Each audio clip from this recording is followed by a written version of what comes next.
buenas, ¿cómo estáis? Vamos a empezar explicando el Cantar de Mio Cid y ya después nos centramos en la propuesta de ejercicios, así un poquito a modo de examen que os podrían preguntar. Recordar que estamos en la parte de lengua de la sección A1 del proceso opositor. Os van a poner un texto literario que podría ser perfectamente alguna tirada de versos del Cantar de Mio Cid, y sobre el mismo pues os harían diferentes preguntas, tanto del contenido como que expliquéis algo de vocabulario o que analicéis morfológicamente ciertas palabras que os hayan reseñado. Os pueden seleccionar oraciones del texto, o sea, sacadas del texto para que analicéis sintácticamente, etc.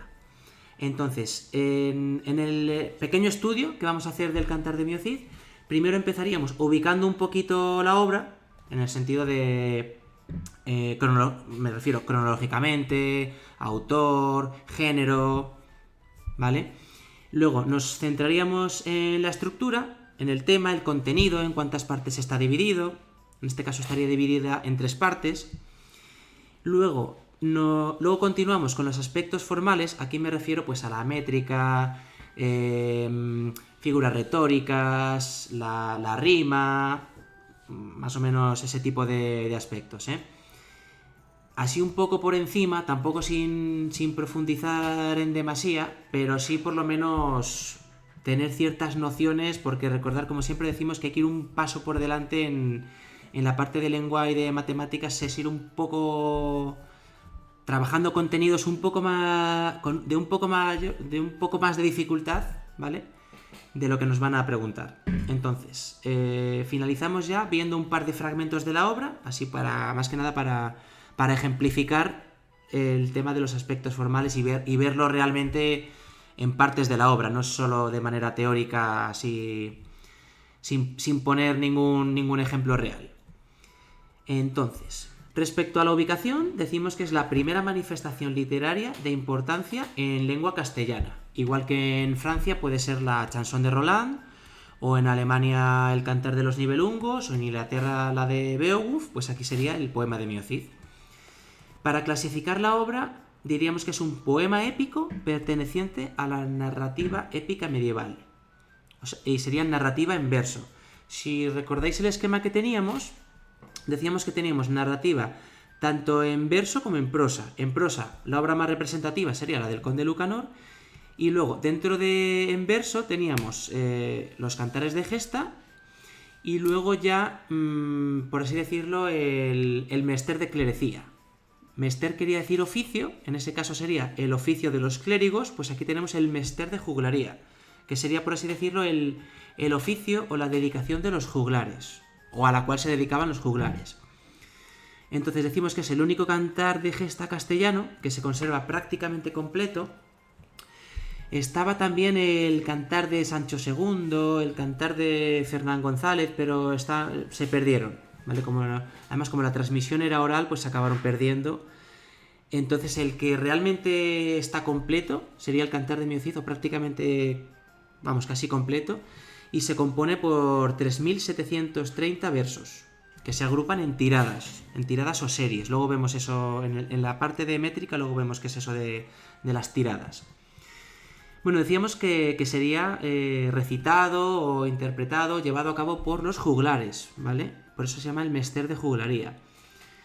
Los juglares eran, por así decirlo, personas que con sus actuaciones pues entretenían al público con juegos, con acrobacias, con malabares, con bailes. O sea, no era que llegasen a la plaza de un pueblo y simplemente recitasen el poema, sino que lo acompañaban de todo eso que os comento, ¿Qué más podemos decir? Los poemas épicos eran recitados y cantados en plazas de pueblos, vale, sí, lo que os dice, o en castillos, vale, sí, en las cortes o en los diferentes ámbitos palaciegos también se podía llevar a cabo el recitado, ¿no? de los cantares de gesta. Vale. Decimos, al valor literario se une el histórico, al servir de noticia de hechos bélicos o políticos, empleados también con fines propagandísticos para exaltar determinados sentimientos nacionalistas, religiosos o sociales entre la población. En referencia a lo que aquí os escribo, de que se intenta exaltar determinados sentimientos nacionalistas, religiosos o sociales, pues se puede ejemplificar en la comparación que se hace entre la nobleza leonesa y la nobleza castellana. La nobleza leonesa, pues representada por los infantes de Carrión, a los cuales se les pone pues como personajes que son cobardes, de escasa rectitud moral, ¿no? Pues basta solo decir cómo tratan a las hijas del Cid. Se les pone de envidiosos, de conspiradores, ¿no? Como que no tienen ningún arrojo en la batalla. Es como... se intenta como dar cierta supremacía guerrera, moral, de todo tipo de la nobleza castellana frente a la leonesa, ¿no? Por ejemplo, eso nos podría servir, ¿vale? Para ver aquí lo que se estaba diciendo de la exaltación de determinados sentimientos nacionalistas, ¿no? Su auge decayó a finales del siglo XIV, siendo sustituidos por los romances. Lo que pasa con los romances es que cogen las partes más emocionantes, más representativas, que más le gustaban al pueblo, a la gente, de los cantares de gesta, y simplemente se recitaban esas partes, esos trozos. Es como que se trocea el cantar de gesta y se cogen las partes que más, pues, por ejemplo, el reencuentro del Cid con su mujer y con sus hijas, cuando el rey Alfonso VI expulsa al Cid con toda su gente de Burgos, ¿no? Que es como un momento muy triste, muy así, ¿no? Entonces se cogen los mejores momentos. Ya veremos luego, el tema de los romances ya lo iremos trabajando, ¿vale? Que es posterior al cantar de gesta, a los cantares de gesta. Es una obra anónima, el manuscrito está fechado en 1207 y está firmado por Pere Abad, pero se supone que fue un mero copista, que no fue el autor. El autor real, pues, tenemos que decir que es anónimo. Los últimos estudios proponen su composición para finales del siglo XII o principios del XIII. Más o menos entre esos siglos lo tendríamos ubicado cronológicamente, ¿sí? ¿Qué más podemos decir? Rodrigo Díaz de Vivar existió en la realidad, pero el cantar no es histórico. Aunque sí que decíamos que trataba aspectos o temas históricos, no está, por así decirlo, no está basado en hechos reales, ¿ok? Sino que es una reconstrucción ficticia de este noble castellano, y se destacan aspectos y hechos de su personalidad que mejor acogida pudieran tener entre el público receptor. O sea, al Cid se le pone como buen vasallo, buen esposo, un guerrero muy experto, amigo y protector de toda su gente, o sea, de amplias miras ideológicas, con una gran rectitud moral, etcétera, ¿no? Se le pone como de una manera casi idílica. Y no decimos que no es histórico porque, por ejemplo, pues los infantes de Carrión sí que existieron, pero no hay ninguna evidencia de que tuviesen contacto alguno con el Cid, que se conociesen, etcétera, o que se casasen con las hijas del Cid o nada que se le parezca. ¿Qué más podemos decir? Vale. En cuanto a la estructura y el tema, decimos que toda la estructura, a pesar de estar dividida en tres partes, que serían el cantar del destierro, el cantar de las bodas y el cantar de la afrenta de Corpes, del robledal de Corpes, a pesar de estar dividida en tres partes, decimos que se organiza en torno al triunfo final del Cid, del héroe, y a la recuperación de su honor. Por dos veces, ¿eh? Pierde y recupera el honor por dos veces. Primero, cuando es expulsado de la corte, que le echan expulsado del entorno de Alfonso VI, cuando se le obliga a abandonar Burgos con toda su gente, etcétera. Ahí es la primera pérdida del honor. Lo recupera nuevamente cuando, tras ciertas conquistas, entre ellas destacando por supuesto la toma de Valencia, pues vuelve a ganarse el favor real, vuelve a perder el honor cuando sus hijas son pues humilladas y vilipendiadas por los infantes de Carrión en el robledal de Corpes, y recupera nuevamente la honra cuando se vengan, ¿no?, de los infantes en las Cortes de Toledo, cuando se les obliga, se les obliga a pedir perdón, ¿no? Entonces sus hijas entran en matrimonio con nobles de incluso mayor alcurnia, ¿no? Entonces el Cid y toda su familia y todo su entorno pues ascienden socialmente. Entonces es la pérdida y la recuperación de la honra de la honra y del honor, por 2 veces. Si queréis que nos centremos un poco más en profundizar en cada una de ellas, pues diríamos que en el Cantar del Destierro, os leo tal cual, acusado por malos mestureros. Mestureros son personas que intrigan, que meten cizaña, que conspiran en la corte, ¿vale? Acusado por malos mestureros ante el rey Alfonso VI, el Cid se ve obligado a abandonar Castilla, dejando su familia y sus posesiones. De los momentos así más emocionantes, ¿no? Cuando se dice cuando son expulsados de Burgos, que todo el mundo les cierra la puerta, que nadie les deja entrar en los comercios, que solo una niña, ¿no?, se atreve a hablar con el Cid. Os leo por aquí algún fragmento, por ejemplo. Por ver al Cid y a los suyos todo el mundo se asomó, toda la gente de Burgos a las ventanas salió. Con lágrimas en los ojos, tan fuerte era su dolor, todos diciendo lo mismo, en su boca una razón. Dios, qué buen vasallo, así hubiere buen señor. Esa frase sí que es la más conocida, ¿no? Que qué buen vasallo si tuviera buen señor, ¿no? Bueno, pues esa sería una de las partes así más emocionantes del Cantar del Destierro. Decimos que para recuperar su prestigio, Rodrigo, o sea, el Cid, lucha con los musulmanes, a quien arrebata numerosos territorios, destacando la toma de Valencia, ¿eh? En el Cantar de las Bodas, pues el Cid emprende la conquista de Valencia y gana esta importante plaza o ciudad a los musulmanes. Más adelante el Cid envía a Castilla a uno de sus hombres, a su fiel Albarfáñez de Minaya, o Minaya Albarfáñez, que también se puede decir así, para que entregue unos regalos al rey. Lo que decíamos, ¿vale? Se vuelve a ganar el favor real y el honor es recuperado.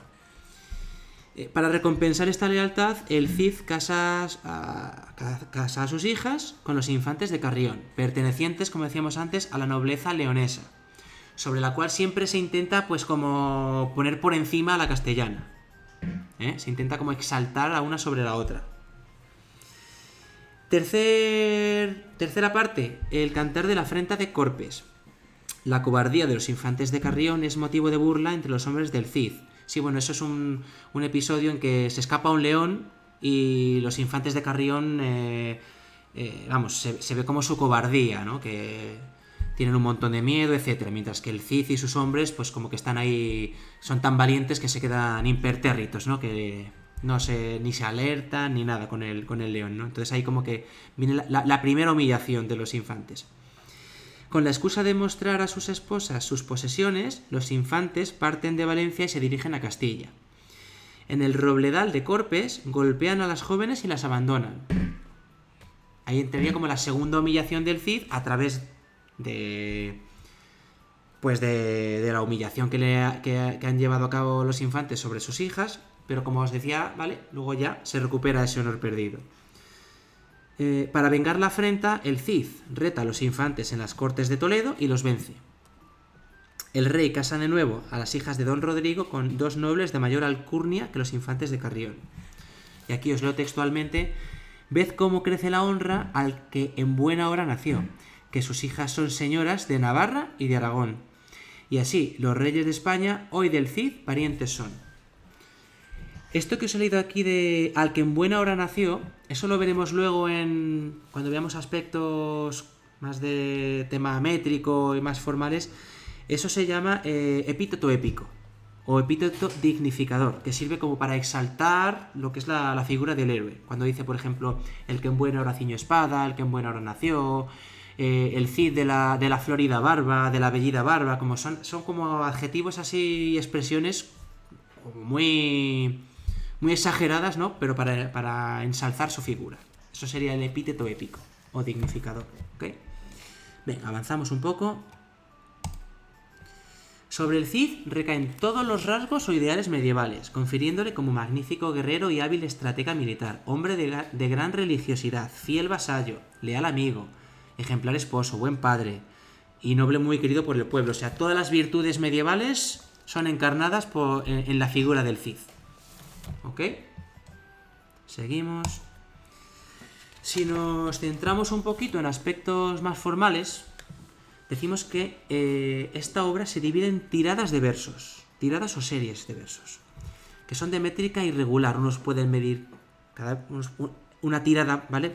Miden según la tirada. Una tirada puede medir 15, otra 16, otra 14. Más o menos son en torno a 16 sílabas cada tirada, pero varía, ¿eh?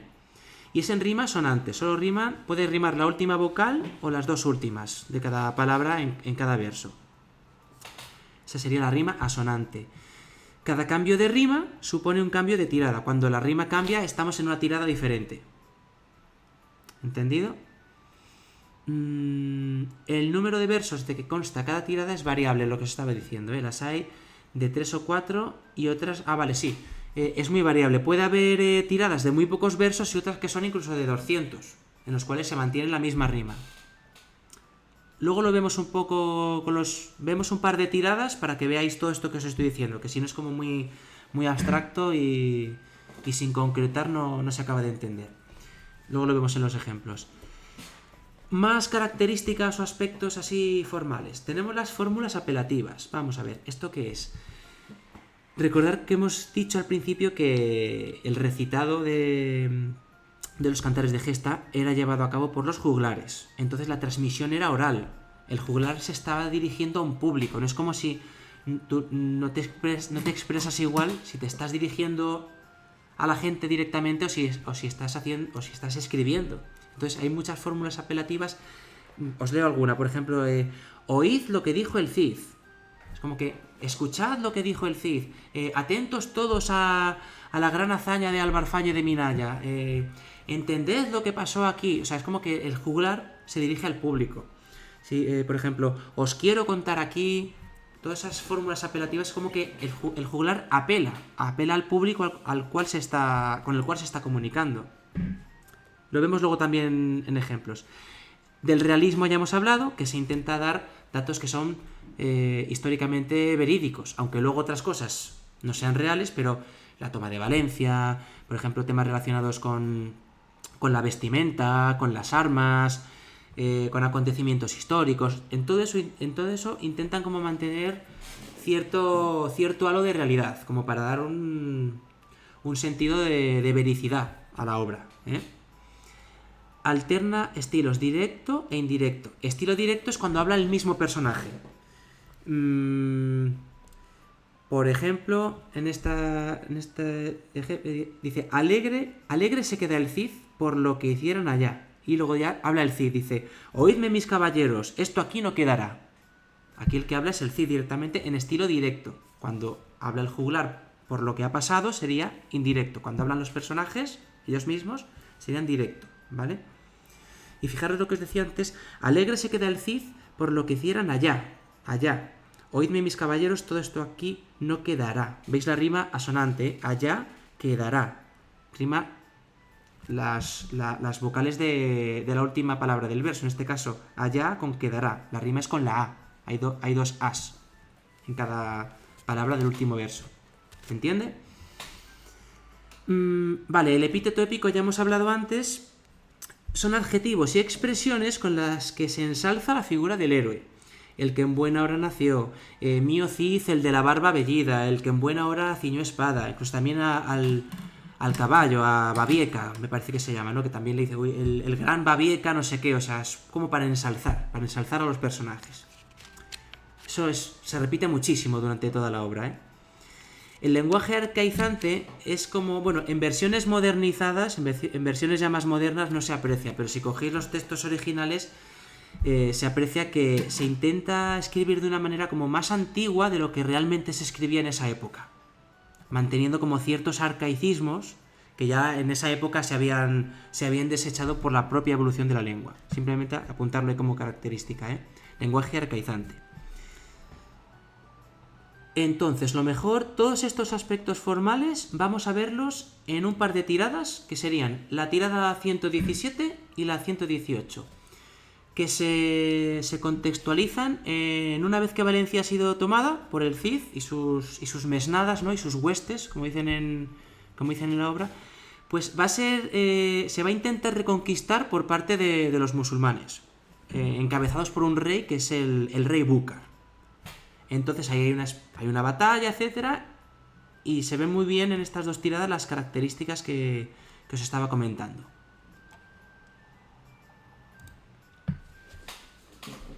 Vale, pues aquí tenemos la tirada 117, que pues correspondería a la batalla que se lleva a cabo entre las huestes del Cid y las tropas musulmanas por la ciudad de Valencia. Está en posesión del Cid y su gente y se intenta reconquistar por parte de los musulmanes. El obispo don Jerónimo hizo una buena arrancada y fue a atacar a los moros allí donde ellos acampan. Por la suerte que tenía y por lo que Dios le amaba, de sus 2 golpes primeros 2 enemigos mataba. Fijaros la rima, arrancada, acampan, amaba, mataba, espada, es con la A todo el rato, es rima asonante. Que bien luchaba, espada, cercaban, aguanta, ¿vale? Es con la A, la rima se lleva a cabo, o sea, la rima es asonante. En esta versión modernizada no se aprecia, pero como a mitad de cada verso hay una especie de pausa que se llama hemistiquio, con H. Entonces, como que te obliga a hacer una pequeña pausa en cada verso.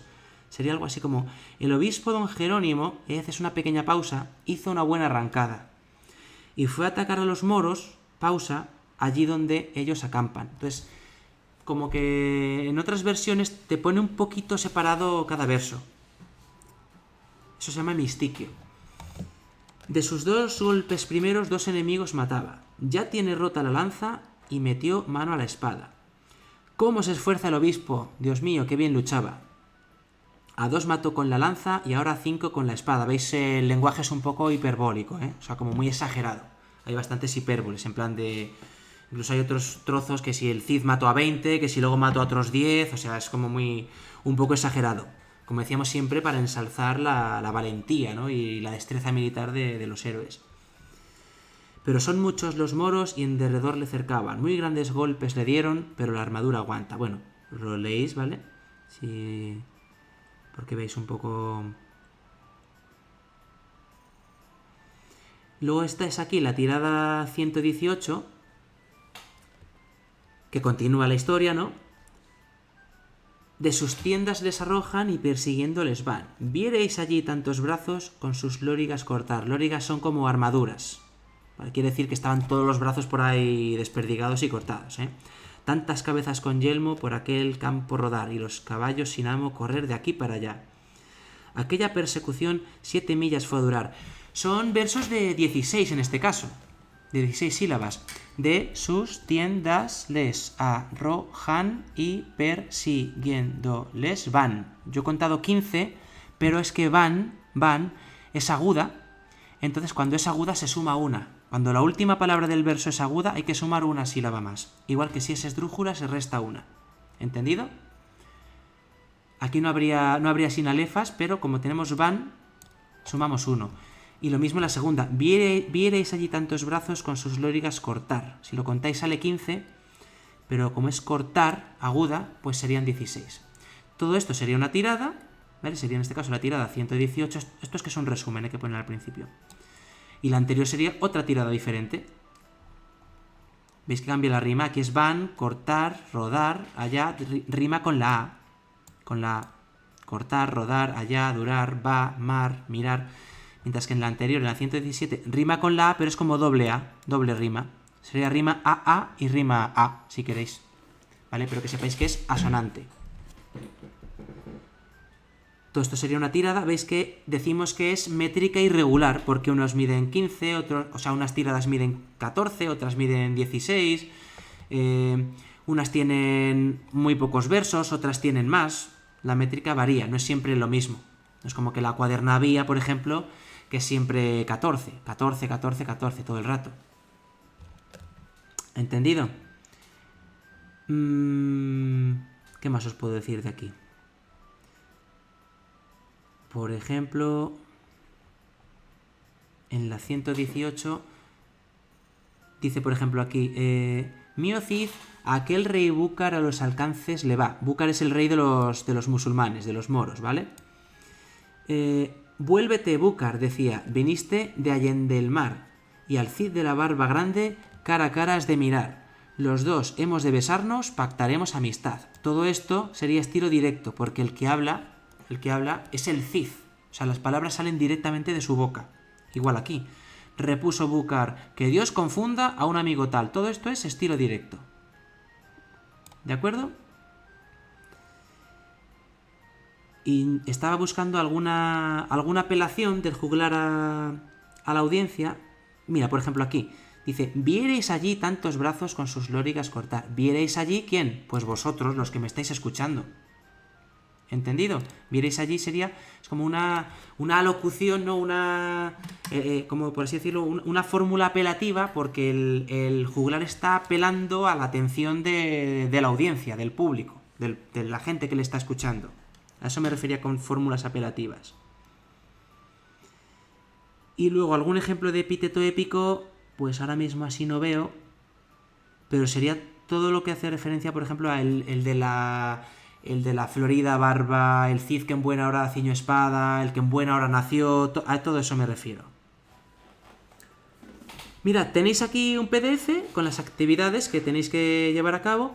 Entonces, os pongo un texto, os lo leéis un par de veces y luego ya pues os ponéis con las preguntas. Mirad, fijaros aquí que hay como un pequeño espacio en mitad siempre de cada verso. Esto es lo que os decía antes del hemistiquio. Es en realidad una pausa breve que se lleva a cabo pues como para dar más ritmo a la lectura de la obra.